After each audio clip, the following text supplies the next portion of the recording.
Top Med Talk. This is Top Med Talk, the broadcasting arm of EBPOM, Evidence-Based Perioperative Medicine. The EBPOM World Congress is taking place this year between the 7th and the 9th of July at the British Library in London. Check out ebpom.org now. Hello, welcome to Top Med Talk. I'm Andy Cumpstey and I'm here in London at the Association of Anaesthetists of Great Britain and Ireland for another of our Top Med Talk AI series. It's great to have you back here with us again, James. Thanks very much, Andy. It's a real pleasure to be here in London at the Association today for quite a few of these recordings. We're at a really good event that you've been hosting about the demand signalling. I know we covered that last time. Yeah, no, thanks very much. I'm James Bowness. I'm consultant anaesthetist from UCLH, an associate professor at UCL, and I'm delivering this project on demand signaling for AI and anaesthesia, perioperative medicine and acute pain management for the UK and Ireland, in partnership with and funded by the Association of Anaesthetists. So it's great to be here, and it's been a really exciting day so far. Fantastic. This is a new series of podcasts for us, so you're going to hear another AI podcast hopefully every month coming out as part of this Top Med Talk AI series, which is a really exciting thing for us to be getting into. And I think a sign of the times and the way our specialty is moving, James. 100%. It's really important because there's a lot of activity going on in this space, but I don't think we've properly found the forum for communication, to exchange ideas, to all input collectively. And as part of that forum, we need to broadcast that message.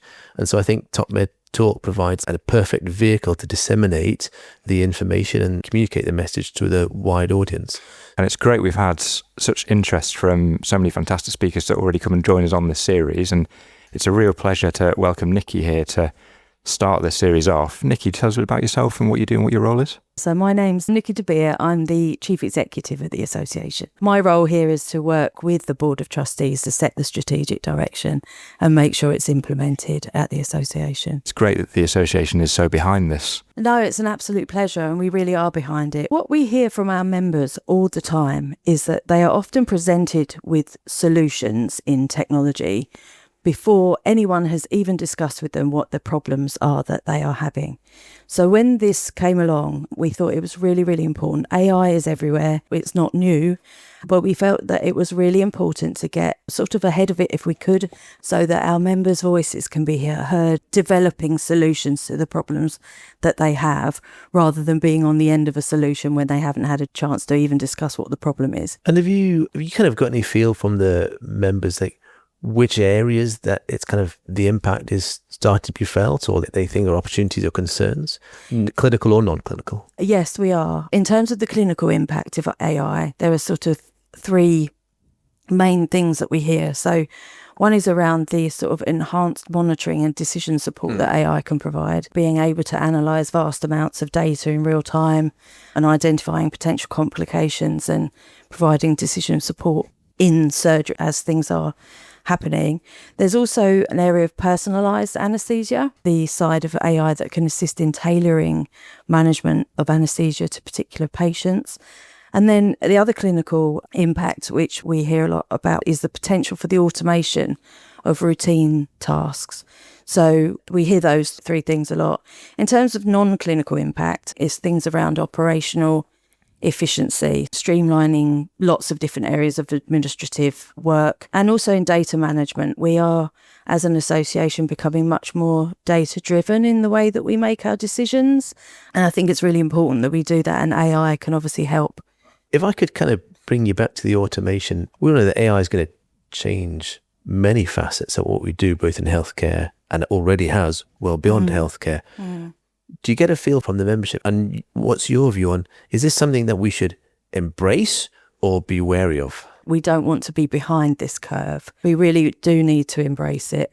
We need to be mindful of the associated risks and also think about things from a basics level as well. For example, our members will tell us that the tech in their hospitals, their laptops take half an hour to start up. So, we have to be mindful of getting those basics right. But no, we definitely need to embrace it, albeit with caution, I think. Yeah, I think there's an opportunity to shape it, try and steer the evolution, or AI will happen to us and we'll be on the receiving end of it. I'm sure I'm not the only person who'll be listening to this whose colleagues are already using these tools. I've been on call on intensive care this weekend, and my colleagues have looked up side effects of drugs on AI tools to help them look at whether that drug's caused that rare side effect or not. I mean, we used to do it through the BNF, and now we're already going to these sort of tools for it to happen. Yeah. But that wasn't a medical AI, a medical platform that, my colleagues are using at the weekend, and obviously you back up that information, you check it again, but this is already coming into our practice. And you coming back to not mentioning any names, obviously I have to mention to some extent, some days I'm employed by GE, so that's my sort of conflict of interest, but I made the active decision to get involved with the industry on this because I feel that the universities are a great place to ideate, hospitals are a great place to evaluate, implement, but actually the production of how we get from 0 to 1, where we produce a device, it's a multidisciplinary game. Need to have those other stakeholders central to the kind of evolution, the decision-making process and the implementation. I think there's also a cost perspective from this as well. We talked earlier about that IBM solution that was cost $5 billion, was it? $5 billion, $5 billion. So for context, when I was talking earlier, I mentioned the IBM Watson, which in the late 90s kind of superseded the human power to perform things like chess, and then into other successes in that sphere in the early 2000s. And then they made a step into healthcare with IBM Watson for oncology, which was a $5 billion investment for them and didn't yield the returns that they were looking for. And they subsequently ended that program of work. Well, we shouldn't really find ourselves in those situations anymore. That's why it's so important to be involved from the very beginning. So from the association's point of view then, Nicky, what should the association's members be doing, do you think, to prepare for this change, which is already here in many ways? So I think our advice would be to get involved, really. If there are things going on within their trust, they should try to get involved in that. I think it will change everything. Or we will be talking to the specialty about incorporating AI training and continuous professional development side of things. And then from our point of view, guideline development, from the association's point of view, I should say, guideline development will be very important. We will want to be establishing guidelines and best practice for the use of AI within the specialty and advocating for those practices. That's really interesting. I think, and the guidelines particularly. I mean, you say you want members to bring this in their CPD. There'll be some people listening to this thinking, I wouldn't know where to start with that. That's a terrifying idea. And there'll be some people saying, I do that already. I think what the association can do is advocate to the NHS and the wider specialty to include these things in training and development. Alongside the Royal College, that's really their bag, training and development. But we should all have a united front, I think, on that and make sure that people are well informed and are not scared of the potential of it. I'm going to ask you what you thought the role of the association would be, because as we talked about in the last episode at the Centre for Intelligent Perioperative Care in London that I work in, we want to develop this sort of policy forming, policy shaping type of activity. And I think we need the stakeholder bodies present with a mandate for the national picture, right? Like it's not just some people at a centre who are doing some interesting work. We want to engage with, form consensus from and speak on behalf of the whole profession and society. And the association can really powerfully do that with a mandate that covers UK and Ireland. And so that's a really valuable role. Do you think it extends into other areas in terms of education? You're at the conferences and webinars and so on. Also maybe policy with DHSC, NHS, and another aspect like funders as well?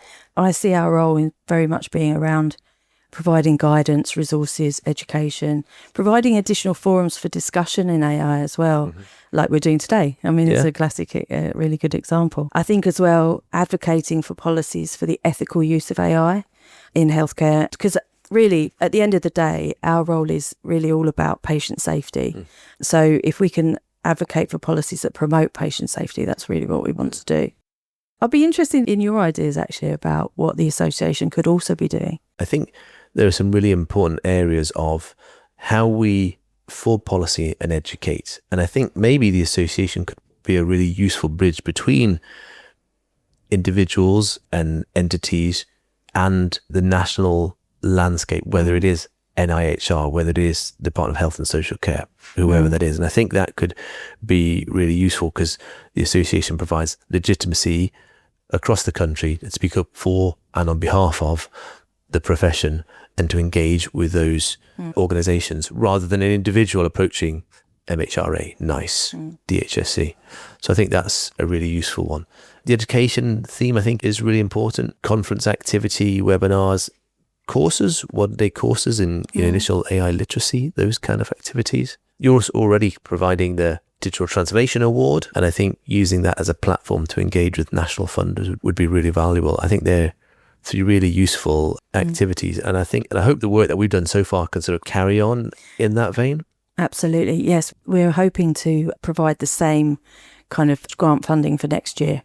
So we will run that digital transformation grant again next year, which will be really important, I think. Being that link between national policymakers and decision makers, we have really good links with Parliament these days. So we can definitely get in front of the right people to make sure that this works on behalf of our members and the patients. Pushing that funding agenda is critical, and also acting a bit, as James said, as a go-between between government, NHS, policymakers, and our specialty applying for these awards. The government has set out a clear priority to make AI part of the 10-year NHS plan. It's one of the three main messages in the 10-year plan, and we want anaesthesia and perioperative medicine to be at the forefront of that, not kind of pulling along other specialties' tails. And then also, as well as the education theme that James mentioned, I think the guidelines is actually a really underused area in this space. And the AGBI produces so many fantastic guidelines for clinicians to use on all areas of practice.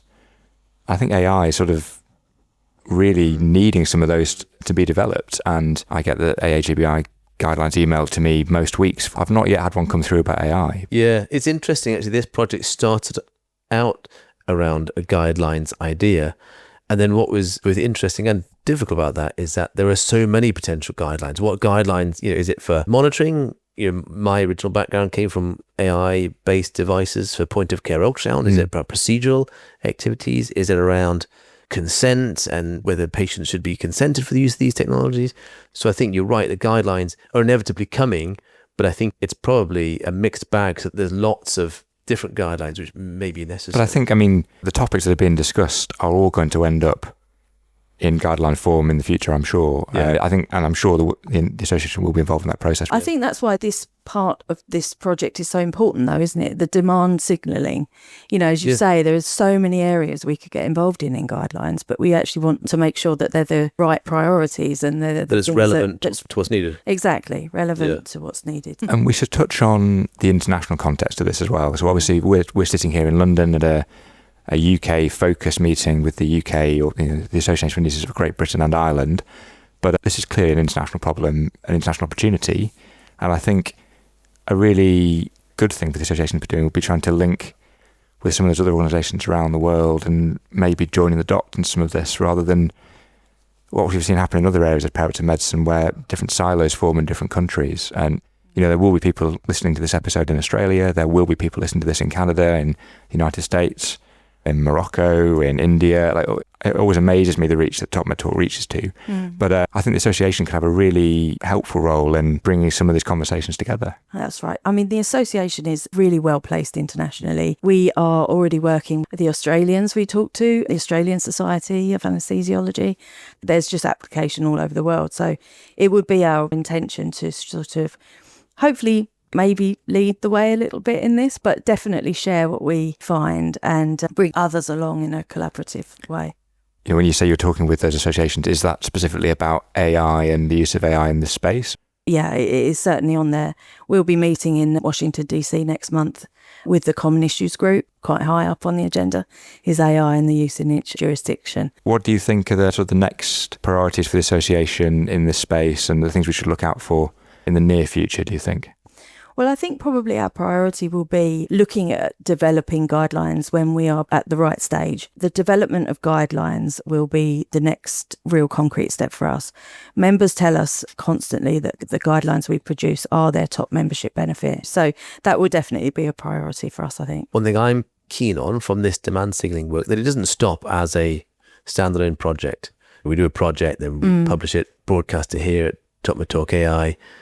It's got to mean something beyond that, I think. And I think I couldn't even count the number of times I've either cited in the literature or used in my clinical practice the AGBI standards monitoring guidelines. I bet you every anaesthetist around the country is the same. So I think you're right. It is so powerful. And I think when we have that, when we understand what that message is, that we need to create the guidelines around, I think that could be hugely impactful work. And it will also be important to take those messages to parliamentarians and to decision makers and policy makers, which is another one of our core strengths as the association. I think that's going to be really, really important. So again, going back to what we talked about originally in the beginning, about things not being done to us, but done with us. And I think that's a really important part we could play. Yeah, 100% agree. Fantastic. Well, thank you very much for, one, having our voice at the table, two, for helping us put on today and all the support the association's already given this programme that James and colleagues are working on. And thank you for joining us here on Top Med Talk. As always, it's fantastic to have each other conversations and really, really great to get your perspective on how this is going to move forwards. Oh, it's an absolute pleasure. Thank you very much for asking me. Yeah, great. Thanks, Nicky. As always, you can find this and all our other conversations online on our website or through all our social media channels. We're on all of them. So look us up on YouTube, on LinkedIn. If you do find us any of those, please do hit like, hit subscribe. It really makes a difference at this end. Thank you to all our fantastic sponsors for keeping Top Med Talk free and open access around the world. That's BD and GE Healthcare. And thank you very much to the association for hosting us here today. Top Med Talk. Top Med Talk is the broadcasting arm of EdPOM, evidence-based perioperative medicine. Join clinicians from around the world at EdPOM World Congress 2026 between the 7th and the 9th of July at the British Library in London. 3 days of evidence-based perioperative medicine, global insights and expert debate, featuring speakers including Michael Marmot and Ken Rockwood. Go now to edpom.org. That's edpom.org.